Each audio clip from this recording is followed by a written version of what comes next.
You alright? This is Pause for Thought and I'm the world around you. And on the off chance that you're listening back to this on demand, it's currently October when I'm recording it, so I figured after doing gnomes last week, why not stick with monsters for a little while? So this here is going to be week 2 of my little monster month. Not so little though this time, at least I wouldn't imagine them to be little. This week I'm going to talk to you about lake monsters. I'm going to talk at you about lake monsters. Going to take a look at the various ones that are believed in all around the world and the links between them and other links from them to other things I've discussed in the past, you know. Now, there's a good chance that the only thing linking all these creatures is small towns wanting to have a tourism industry. It could be that inside the world there are thousands of Lapras-like monsters dwelling in the darkest depths of the oceans or under the crust of the earth. Maybe the entrances to the inner earth are all underwater. Maybe they're the remnants of the old world that are spoken about by different tribes and that through history. There are lots of beliefs that link water as well to the destruction of each era. Noah and his ark are the most prominent examples. Could there be life in that water? Was Noah's Ark a submarine that rocketed towards the surface? Is the sky and space simply another ocean above us that will one day pass through or get crushed by, dependent on our preference for facilitating forced sexual encounters amongst wild animals? And did Noah really deserve 950 years of life, or was this more of a punishment for creating the submarine that he made? In a world full of subaquatic creatures, he built a fake one. Could it be argued that the first submarine was developed by Noah? And realistically, does that make him more like an ancient supervillain? If someone today was creating fake versions of living organisms and forcing pairs of smaller creatures into the orifices of said creature before guilt-tripping all these creatures into mating with one another, just in the hope of creating new generations of animals, though inbreeding amongst the newly made brothers and sisters, they'd be considered mental, innit? Like, people would think they were fucking nuts. So even evil, they'd think they were nasty if you were forcing animals to do that, if they did it now. But so you've really got to question what Noah was trying to escape in this submarine transport that he developed back then. The other original humans must have been really fucked up if he thought that this was acceptable to be doing. Or could it be argued that he was actually some form of time traveller? We're still talking about Noah here, innit? Maybe the creatures he quote-unquote saved were previous generations of the animals that he had evolved into this, the massive creatures that people occasionally witness today.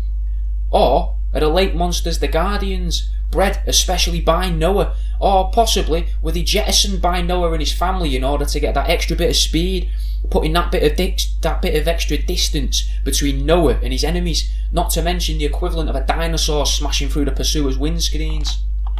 Now, before we get into it all, because already that seems like it was a bit deep to start with, here's a little song. It's off the Heatmaker's latest album with Jim Jones and Joel Ortiz. The album's called Gorilla Glue and the tune's called Outstanding.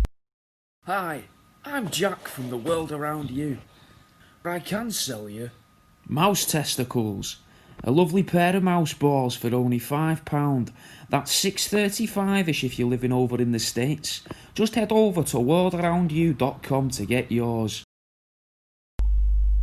But what are these saurian subaquatic specimens specifically? Well, it varies on where you are in the world, but it seems like everyone agrees that they're some form of reptile, and most believe they have an extended neck or tail, to the point where some illustrations just look like mirrored drawings of other people's illustrations of it, just with the face drawn on the left end of the body, or either way, whether the tail's on the left or the head's on the left, it don't matter, they look the same. And some think that these monsters are snake-like, but either way, they measure from around 8 feet to up to 200 foot in length. Now, I think it's safe to assume everyone's heard of the Loch Ness monster, innit? Everyone knows a Nessie. But what I didn't know was just how prevalent these creatures are all across the world.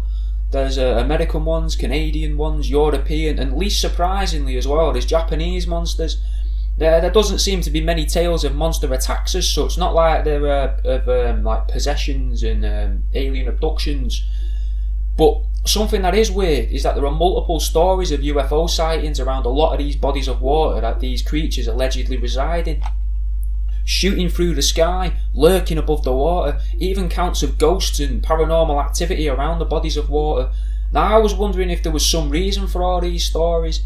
there's the obvious reasons, like these because there's less people knocking about around on these waterfronts, meaning that there's going to be less electric appliances changing the natural frequencies, meaning there's no sort of firewall, so to speak, to stop people from encountering the ghosts. But there's other reasons too. I'm going to go into them, and I've got some of my research this week. I've done a fair bit of research this week and all. I've even read some of a book called From Out of the Blue, The Early Memoirs of a Sea Monster by Charles Fort. I've listened to various interviews, like one from a very recent Coast to Coast with monster hunter called Katie Elizabeth, and various websites and all, not just Wikipedia this week. But even Katie herself seemingly admitted an answer to one of my questions, which was, are all these people just pissed up and high whilst they're searching for these monsters and ghosts and stuff, or are they actually giving all of their undiverted attention to the environment around them? And it turns out that these self-proclaimed monster hunters use these adventures as a bit of a jolly. They drink to enjoy the sunset and each other's company, and probably to loosen themselves up to talk to each other, and to be able to sit in the cold and look for monsters, I guess. And who knows what other toxic substances they're throwing into themselves. Maybe a bit of weed, maybe a bit of speed to get them through the long sleepless nights. Can these people be believed? I'd still say yeah, innit? Because I remember a saying that went a little something like, you can only trust children and drunk people, something like that. They're the only people that'll be honest. I think that pearl of wisdom came from Big Titty Dave. Actually, that day he was loading his van up with his Labrador pups, bags of sweets, and boxes that jangled like they were full of glass. Either way, sound advice for potential sexual predators, but also for life in general. If you want to know the answer to something that's been bothering you, the best thing to do is to ask a drunk person or a kid. There are times that these two groups of people do cross over, but it's probably best not to associate with like drunk children, innit? Because people will start to ask questions, and you already know that you can't trust the kids to keep quiet, so you just stay away from the pissed ones. But anyway, there's not just UFO sightings and ghosts. There tends to be Sasquatch sightings and all. And why is this? Connie Willis, Coast to Coast host, suggested it may be because there's been lots of death in the area. Maybe that opens a portal of some description, and this would make sense, especially if you believe that 9/11 was something to do with opening a Stargate. There's been tropes in film and media about sacrificing a lot of lives to access other realms, and tribal communities are rumoured to have partook in ritualistic sacrifice, so I thought I'd look back in time a little, following the chemtrail and dinosaur guts left splattered through the time stream from old Noah. I'm going to stick with Nessie for a bit first. And obviously Loch Ness is located in Scotland, like proper northern Scotland. It's a country in Western Europe, which apparently though lies on a fault line, a naturally occurring fault line. Now a fault line is where tectonic plates border one another, believed by many to have special powers and cause extraordinary events on the Earth. And to be fair, they do, innit? Like, you can't argue with that. They do cause extraordinary events like earthquakes and tsunamis, and they can probably make things rise out of the ground from nowhere and all. Another thing that can make things rise unexpectedly is women's tennis. And weirdly enough, there are fault lines in tennis matches and all. So, one of Britain's best tennis players is Scottish. He's called Andy Murray. But he's from Glasgow, which is about 182 miles away from Loch Ness. But the significance of the number 182, according to numerologists, which are very, very different mathematicians, is that it means you're trying to work alongside the so-called source energy. And what if that source energy stems from naturally occurring fault lines, and that's the reason why Mr. Murray had such a successful tennis career? Some would say it's practice, but lots of people practice tennis and they don't get the chance to play at Wimbledon. But to be fair, I don't know very much about tennis at all, or numerology to be truthful, In fact, I actually got Andy Murray's name confused with Andy Hamilton, the darts player. So that shows, what I know about tennis, because I looked at a picture of him and thought, fucking hell, he does well to keep up with tennis, him. It's not a knock to Andy Hamilton, but, you wouldn't expect him to be playing tennis. It's because he doesn't. He plays darts. Anyway, back to Nessie.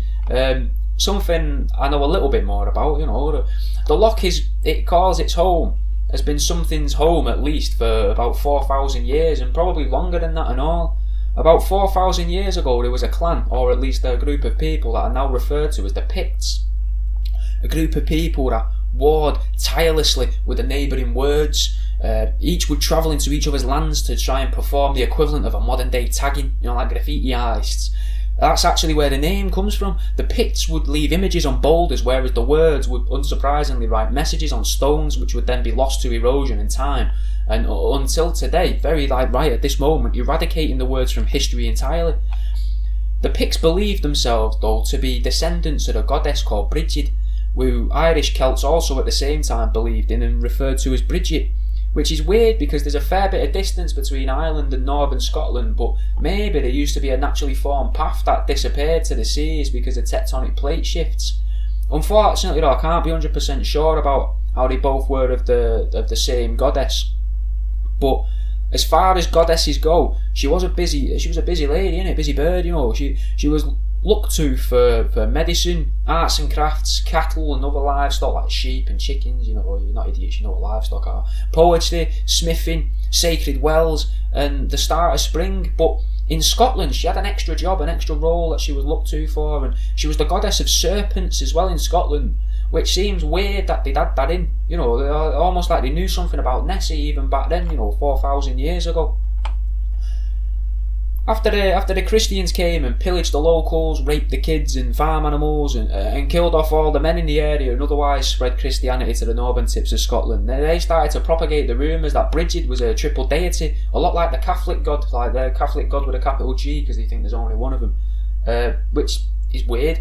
You can't deny that. That's weird, because I've always believed that Christianity only believed in one God at all. So to have them admit that there are other deities, but they're just like our God, seems a bit confusing. Like they're saying, yeah, they do exist, but don't give them any mind, but don't give them any time, don't bother them. A little bit more reading on the goddess Brigid revealed that she was also the goddess of higher dimensions, and I honestly don't know what to make of that. Like, what would you think that means, to say that there's a goddess of higher dimensions that was believed in 4,000 years ago? This information about this, surprisingly, comes from Christian scholars, so for them to agree with parts of what she stands for, yet to say she used to represent higher dimensions, surely seems like a bit of an admission of the existence of higher dimensions in themselves. And now I seem to bring this up every week, but that seems like more evidence that Christians accept the existence of jinn, or the alternative dimensional beings. And I want to point out that this week I really did try to go into this blind. I didn't want to be like, oh, it links to this and this and this. I wanted it to just be based purely off my research, just to see if I could. And with no jokes in mind already written or thought of, or no links in mind, no real plan as to where the episode was going to go towards. You know what? Some of the rings involved in the Venn diagram of lake monsters, it was weird, man, because they're the same as what was in the Little Mermaid, same as what was in the Gnomes, and some of the other episodes I've been doing, and the other stuff I've been researching. Most of the stuff that I say every week as a joke actually does link to lake monsters if you read into it.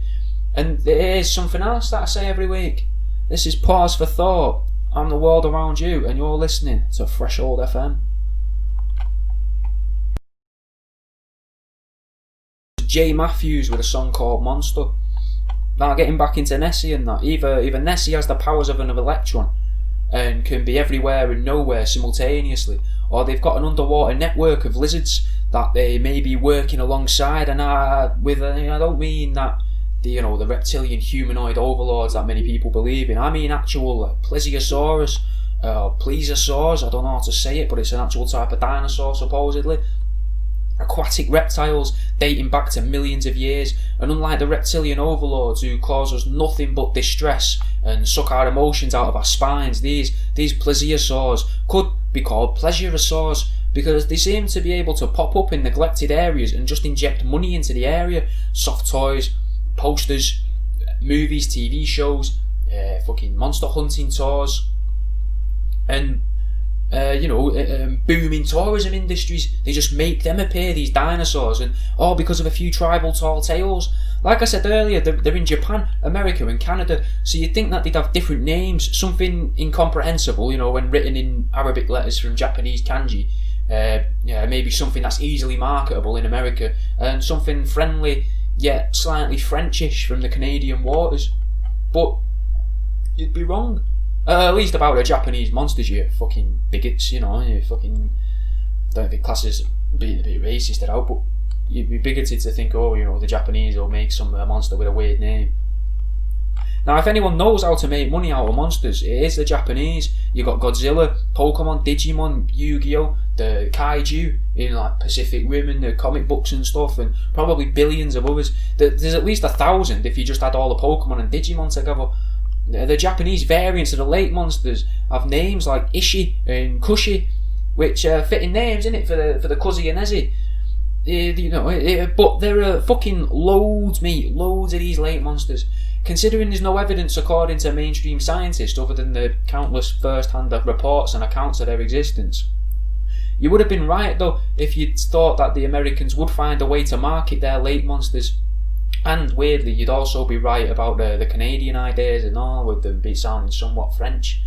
One of their monsters is, and we're going to focus on him now, you know, he's called Champ, or formerly he's known as the Lake Champlain monster because he resides in Lake Champlain, which is on the border of New York, Vermont, and Canada, southern Canada, obviously southern Canada. There's soft toys and all the other obvious things you'd associate with a tourist trap, and then there's even American sport teams in the area that use Champ as their mascot. What gets weirder though is that there are laws in America, in both New York and Vermont, the bordering states of Lake Champlain, that protect Champ from poachers and intentional killings, possibly because of people like the bloke that ran the World Fair that offered 50 grand for a hide of Champ, which sent people to the area looking for an easy bit of money. Imagine like trying to hunt a fucking... How'd you hunt a dinosaur? No one could even say how to hunt a dinosaur. Like, it'd be fucking hard enough to hunt an anaconda, but if you were to try and hunt a dinosaur in a lake that's fucking huge, if you look at it on a map, I've got it written down somewhere how big it is, but you couldn't sneak up on it. How'd you sneak up on a dinosaur? It probably already knows you're there. It's going to be able to smell you. It's massive. It's going to have a huge nose. It's fucking impossible. Anyway, seeing as I'm introducing the monster of Lake Champlain, Champ, let's have another song and then we can really get into it. This is R.A. the Rugged Man with the aptly named The People's Champ. So, where did the Canadians come into it? I can hear you shouting, you can hear you shouting it down my ears. Where are the Canadians involved in all this?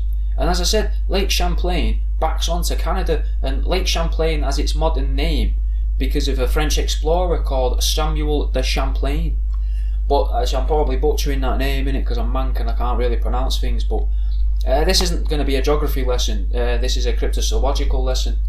So I don't want to open a can of worms saying that the French discovered Canada, because we all know that that's not true, because there were people knocking about there long before this French bloke had ever rocked up there, So just to set the scene, this lake is around 120 miles long. So that's a lot of coastline, isn't it, there? That's at least 240 miles of coastline there, even if it's just a fucking tube as a lake. But it's not a tube as a lake, obviously, because it's a naturally formed lake. And for information about Champ itself, I'll be referring now to my notes from Katie Elizabeth's 2020 interview from a few months ago. The lake itself seems to be somewhat of a paranormal hotspot, with ghost sightings, alien sightings, and even Bigfoot sightings. In fact, Katie spent 6 years of her life as a paranormal investigator just hunting ghosts, but has always had an avid interest in Champ since the age of 7, and seems to be the world leading authority on the Lake Champlain monster. And I think she admitted that herself in the interview she gave. She believes that it's a dinosaur, well, one of at least 60 post-prehistoric dinosaurs, with at most another 119 of them knocking about in the waves. Now, I can't remember if she called it a dinosaur or not. I might have added that bit myself, that word, but because realistically we know that a dinosaur doesn't just mean a massive old lizard. It's a type of lizard from a certain era, and possibly even a certain area and all. You got like Cretaceous, Jurassic, and they're not all called dinosaurs, are they? I don't think. But if you're listening to week 7 of this, then odds are you've heard some of the other 6, and if you're choosing this bit here to go, oh, that's wrong, then have you really been paying attention to anything I've been saying for the past few weeks? Miss Elizabeth talked about a photo taken by a lady named Sandra Mancy. Now, I've taken a look at this photo, and I'd say it looks more like a giant attempting to swim like an athlete. Is it front crawl, where you swim forward, where you throw your arm over like that and drag yourself through the water? Like I said, I'm not really a big sports guy, but it looks like an arm arching out of the water with the side of the giant's ribs and hip visible. But I guess it's even less likely to be a giant than it is a dinosaur, because there's no proper talk of giants like that in the area, at least not since the French invaded there.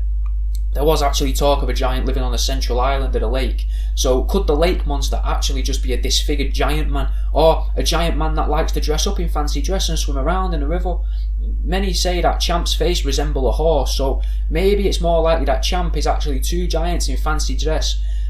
One is the front end of the horse, obviously, and the other is the rear, though these claims are completely unsubstantiated. Besides, it'd make more sense that the giant would be at the back end and it'd be a dwarf on the shoulders. Otherwise, where would that saying come from? The dwarf on the shoulders of the giant can see much further than the giant. You can't just make that up, can you? Maybe it came from Lake Champlain. And how would they know where they were going if the dwarf was giving the giant a piggyback in the water? Obviously, it wouldn't be any good for the dwarf. And when I say dwarf, I mean like the mythical being of a dwarf. Obviously, because I'm talking about giants and monsters. The picture itself, getting back to fact, the picture itself was taken in 1981, and unfortunately Miss Mancy has since passed away, so she wasn't available for comment on it. But I can't help but wonder if they got their if they got her, for showing people the image of the giant or of the lake monster. They don't want us knowing about the real monster. Even the term monster itself seems somewhat loaded, because if I describe something as gargantuan, you just think, fucking hell, look at this guy, I bet he's good at Scrabble but shit at parties. Whereas if I say monster, you'll think, oh, this thing must be evil, when realistically it just means it's a big creature, especially in this case. And just like Loch Ness with the Picts, this North American lake has a history of death and destruction, which is where it probably earned the moniker of Destruction Bay. There was apparently a lot of battles around this area during the American Civil War and earlier with the Revolutionary War, but long before these wars took place, this entire area was a sea, and the lush lands surrounding the waters were home to mastodons, mammoths and these other elephant species. So we know that there's a history of huge creatures living in the area. Weirder still, there used to be walruses and whales there too, so could the monster be some form of sea mammal that managed to slowly evolve as the water became fresh water, allowing it to grow to a massive size to make use of the waters around it? Maybe the ones with the larger surface area in particular organs were able to extract more oxygen from the surrounding water, whilst other massive watery beasts died off, sinking to the bottom, causing the lake to rise and overflow into the marshes around it. Now these marshlands seem very useful, as the monster seems to use them as pathways to steal livestock, as many reports that its silvery glistening beast tend to involve it holding a calf or a sheep in its jaws and slithering away back to the water. Should probably, I'll give you a description of the critter, innit? The best one I've found is from 1819, and it took place on Thursday, July 22nd. Which I know it's the specific date because the news story refers to it happening 3 days beforehand. Now, as many other sightings take place in the summer months, which I can presume is because the days are longer, maybe just because the reptilian nature of the beast, meaning it probably hibernates in the winter. Like a snake might if it was forced to live in the cold winters of northern New York and southern Canada. It's going to need to hide and keep warm. The sightings come from a particular sea captain with a good name, Captain Crumb. Now, after learning that nobody wanted to find him in their beds, he turned to the seas, and he had an encounter of sorts with Champ. He described Champ as 187 feet long with the head of a seahorse, 3 teeth, 2 on the bottom jaw and 1 on the top, eyes the colour of a peeled onion, a dazzling white star on its forehead, and a belt of red around its neck. What's so astonishing about this is he was able to see all of this and give all this detail from 200 foot away in a choppy lake, and it's incredible just how good eyesight was for people before they started putting sugar in everything, isn't it really? Now, Champ has never been reported to kill anyone. However, it did once hit a steamship called Eddie and almost caused it to capsize, and it once caused 2 blokes to row out of a cave screaming for their lives. But still, no deaths recorded from it. So, is it really a monster? Could it be more like Barney, and it just wants to hang around with kids? But then again, if you've got something that's quite big and wants to hang around with kids, again, they probably are a monster in one way or another. Besides the point, whilst this sighting itself from Captain Crumb is very detailed, it's worth remembering that the original recorded sighting was in 1609 from Samuel de Champlain himself. But actually it wasn't. It's a lie, mate. A total lie. It's perpetuated as well by a journalist called Marjorie Lansing Porter, a lady who spent most of her life documenting folk music, but during the times she was writing for papers, she peddled the misinformation that Samuel de Champlain had spotted Champ in the lake. But maybe it wasn't a lie. It could have been a misunderstanding. In Samuel's journals, he allegedly noted seeing a monster in the St. Lawrence River about 80 kilometres away from the lake itself, which that's worrying alone. Now, this means that Katie might be right about there being more than one of these monsters, but oddly enough, I've read that there were influxes of sightings in the years 1873, 1886 and 1887. I'm not sure why, but what if these things are like salmon? Like giant salmon with a penchant for flesh. Maybe they breed in the lake and return every couple hundred years, which to them could be just the equivalent of a year. Maybe they experience time differently. Maybe that's because they're from a different planet or dimension. Earlier I said these creatures may have evolved into this monster that we now know, but think about it, we currently live at the highest point on Earth that's ever existed. As more water appears, the land gets less, so we're told anyway. So how do these lakes even exist? Why were these lakes at the top of old mountains before the water of the oceans appeared? These lakes would have been some of the highest points on the planet. So how's there a dent there? I put it to you that these creatures came to Earth on a meteorite, cracked into Earth, dented the surface so hard that they cracked the tectonic plate into several that are currently present today. Microorganisms on these space rocks ended up evolving alone on these mountain tops, which slowly filled with water when the planet was flooded to eradicate the sinners. Maybe. We already know that there are islands with animals that have species that don't exist anywhere else in the world, so why couldn't this happen in a body of water and all? Maybe that's where the original salt of the water came from. Maybe a big salty rock got darted towards the earth, stuck to the surface, buried down, decimating its surroundings, setting fire to everything there, allowing for this lush green life to take over from the barren lands. Maybe this is where all life stems from. Maybe Nessie, Ishi and Champ are the proto-species of Earth, yet no one has ever been able to see them. Now, a lot of skeptics like to say that it'd be impossible for something so big to remain hidden for so long, but I'm pretty sure over the past few years there was a type of elephant that was recently discovered in a jungle somewhere, and there's new species of animals being found constantly. Like a few years ago there was something called the coelacanth, which, another Pokemon reference, looks a lot like Relicanth, and it's like it was thought to have been extinct 60 million years ago, but they've still found that. So why can't they find a fucking dinosaur in a river or in a lake? Saying that they can't see it because it's not been discovered, that seems like a weird way to defend the belief that monsters don't exist. There are animals that have been assigned special attributes because they're so rare, like oarfish for example, which I've picked on purposely because they resemble some of the serpent-like descriptions, but some people think that oarfish only appear near the end of times, but that can't be real because otherwise how would we know that they exist today? It might be really easy to hide though. There are lots of cave systems around the water's edge of the Lake Champlain, so who's to say that there isn't underwater caves where these creatures live, hunt and die? In the same way a whale will go to a beach to die, maybe these come to the surface to die. Maybe they occasionally reach the surface just to explore, but many may be incapable of coping with the different pressure in the atmosphere around them compared to being deep underwater when they just shoot back down again. Maybe they only breed every couple hundred years, and that's means that there's only ever adolescent monsters every couple hundred years as well, and this is their way of rebelling against the parent monsters, possibly.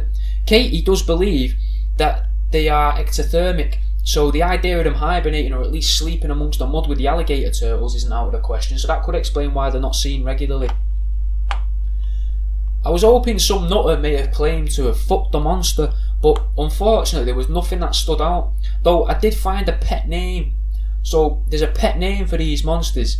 The pet name for these monsters is Sammy the snake.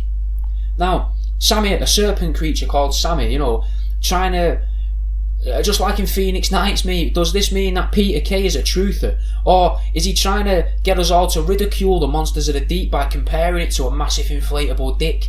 I'll tell you what though, in the 1800s they could have done with a huge inflatable penis, because some horses fell through the ice whilst they were harvesting ice blocks to build houses from. Maybe if they'd had it, they could have, floated to safety, or they could have cut it into strips to save the horses from underneath the ice. Like a rope, make a rope out of it. But these horses, they do add credence to the underwater cave theory, as these horses were found miles away from the lake that they'd fell through, and they resurfaced at Crystal Lake. And Crystal Lake actually has its own stories of a lake monster, not a machete-wielding mama's boy, but some form of dinosaur creature. And I wonder if that's where the stories of Jason Voorhees comes from. Is it a modern retelling of an ancient story of a monster that seems to live against all odds? Like Jason's like a demon, and he'd come back from the dead. And these monsters, these dinosaurs, have come back from, prehistoric times. Now, there is a chance that these monsters aren't like electrons at all, or, they've mated for life. Some believe them to be parthenogenic, like Godzilla or a Komodo dragon can be. A monster capable of breeding alone, replicating itself, basically cloning itself. Now, what if I've been wrong all these weeks about the cloning facility being inside the moon? What if the moon is there to control the waters of Earth, to keep the cloning facilities flooded, or maybe to keep the water up at the top, to keep the water in the lakes and not sinking underground, transforming the entire world into a giant swamp? I think this is as good a place as any now to take a little break, because I'm speaking a bit fast and that, innit? It's getting a bit weird. So, seeing as how I'm touching on the secret moon facility, I may as well talk about something I found completely unintentionally. We'll start at the beginning of the thread, the little string that you start pulling on the jumper of conspiracy. So I was looking to see what sort of descriptions there were from Native Americans and ancient tellings of Champ, and it turns out there's a lot of history surrounding the so-called horned serpent, a giant snake believed to have crystallised scales with magnetic powers over the local game in the area.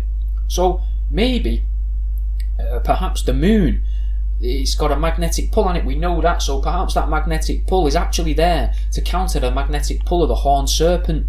The spirit of the horned serpent is believed in all over the world, or at least has been, and it actually represents rainbows and disease as well, the horned serpent, which is worth mentioning, which that is in itself is very 2020.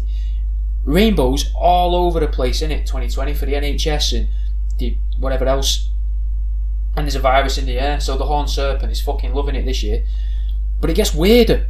It's believed that this giant horned serpent couldn't be wounded by man, unless it was attacked in its seventh ring from its head, as everywhere else was impenetrable except here, which is weirdly where its heart and life energy is supposed to reside. So if you think if it was going to have armour or shielding, it would definitely have it there. But I can't help but wondering as well, by life energy, did he mean that it's stored in the pulmonary gland? Is that what keeps the pulmonary gland going? That little bit in your heart that keeps it pumping regardless, as long as you're alive. I think you may remember me mentioning in other weeks as well that the Nordics had beliefs of a giant snake that encircled the world, but they also believed that there were 7 worlds. So what if these rings are representations of that belief, just watered down and adopted in another part of the world? Another important 7, purely from memory, is I think I once heard that the magician, or the what would you call him? Let's call him a magician, Aleister Crowley, once did a ritual at Loch Ness in the hopes of releasing the 7 kings of hell into the world. Now I may be wrong, I may be completely wrong, I may have misremembered that entirely, but it's worth looking into. What if these lakes themselves, though, all these lakes where the monsters are, what if these lakes are all portals, but the snake is covered in portals or doorways, a mythical being with actual magical powers, and these lakes, while where the creatures appear, are just like projections. So the lakes aren't actually there, it's just a hole, but the creature manages to project the lake and the monster onto the lake. The monster that we think resides in these lakes. And maybe the beast itself is the actual earth. I don't know, but these lakes act as windows, possibly, where a sort of hologram of the monster itself can appear. It can't be interacted with, and it probably can't interact with us, but it can be seen. Anyway, we'll get back to actual records. Now, there's lots of records of the horned serpent all around the world, all throughout history with similar characteristics assigned to it, even as far back as Mesopotamia, which is like ancient Iraq and probably some of the surrounding countries of Iraq. But they had a belief of a fella called Ningishzida, or Ningishzida, I don't know how to pronounce it, but he was the god of vegetation and the underworld, often depicted as a horned serpent. And where this ties everything else together is that this guy was said to be one of the guardians of Anu's palace. Now, Anu was supposed to be the king, the leader of the Anunnaki, the race of ancient aliens that supposedly created humans on Earth. And he was, what else was Anu? What else was Ningishida? A direct descendant of Gilgamesh, a historical figure that many believe now was actually Noah of Noah's Ark. Now, you might not believe in the Anunnaki, but you can't argue with history, and that's exactly what that is there. There's other explanations though for them saying the horned serpent was in the water. Maybe it was poor translations from a recently colonised Canada. Maybe speaking pidgin French, or the French misunderstanding the locals when they explain the dangers of the water. There's an island in the lake now known as Split Rock, but now, with hindsight, we believe it was called Rattlesnake Island, and the rattlesnake that's currently indigenous to the area are the sidewinder rattlesnakes, which, as luck would have it, they've got a pair of horns on them. So, could that explain some of this away? Maybe the visions of the giant monster could be some form of tulpa, something that was believed in or accepted by so many that if you did see something that resembled a monster, then your brain just told you, yeah mate, that's a fucking monster there. The horns themselves may not be horns at all though. Many people are actually quoted saying that Champ fired 2 spurts of water simultaneously into the air, like a whale's blowhole could. And why would a whale only have one blowhole anyway? If these creatures are a type of ancient whale that's evolved independently, maybe they used to have 2 blowholes. Maybe all whales used to have 2 blowholes, just like how we've got 2 nostrils. Maybe modern day whales slowly developed a large hole rather than 2 smaller ones. And a question posed here is, if we locked away a few hundred, people, women for a few hundred years, and abducted all of their children and forced all them to breed as well and locked them away, could we force them to transform their nostrils into one solitary hole? After all, we've only ever got one nostril that works at a time, for breathing at least, so what difference would it make to people? There are actually fish that fire water though, and they're known as archer fish. Like, they fire them at leaves to get insects off of them so they can eat. They live in rivers where they're quite competitive for food. So who's to say though that a giant fish couldn't do the same? Besides, a lot of these descriptions are disregarded by so-called experts as pike or gar, a vicious type of fish with lots of teeth, multiple rows of teeth in fact, like sharks, a gar anyway. So could the description from Captain Crumb be slightly wrong? Maybe he meant that there was 2 rows of teeth and 1 row of teeth on the top and 2 rows of teeth on the bottom, rather than just 2 solitary teeth on the bottom. It's possible, though I don't know how likely.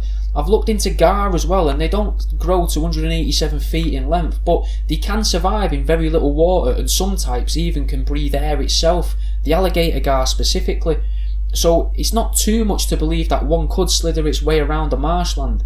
It's hard to believe a 5-foot fish carrying off a sheep, but if these are the apex predator of the lake with little to no competition, then maybe they've got each other to compete with, meaning that the biggest will pass on its genes because it will kill the others.